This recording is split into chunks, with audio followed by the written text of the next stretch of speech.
Yun nga po yung sinasabi natin na parang dati kasi may mga ganyan naman po na nagagaya pero alam mong very crude or pangit na hindi, na alam mong fake, na obvious. Pero ngayon kasi parang pinapakita na halos kala mo totoo na ito at totoo yung halimbawa yung report na ginagawa namin. So pag ganyan, para siguro sa education ng public, anong dapat nilang tignan para malaman nila kung totoo ba ito o peke? Kasi marami po halimbawa nagbebenta ng produkto, mga artistang nag-e-endorse, yung mga ganun po. Or even yung nga, yung mga politiko, no? Paano po malalaman ng publiko how to tell na fake ito at tunay ito or AI generated lang? Well, for me, ang pinaka foolproof. Kasi kung titingnan mo lang yung mismong content, ang hirap ng ma-determine ngayon kung fake yan or hindi.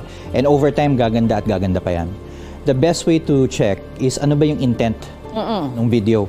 Nasabi nyo, I think the top 3 are politics, anything na hard selling, and anything na may kinalaman sa reputation. Like, is the video attacking someone or saying some sort of a conspiracy, breaking news, mga ganyan. Chismis.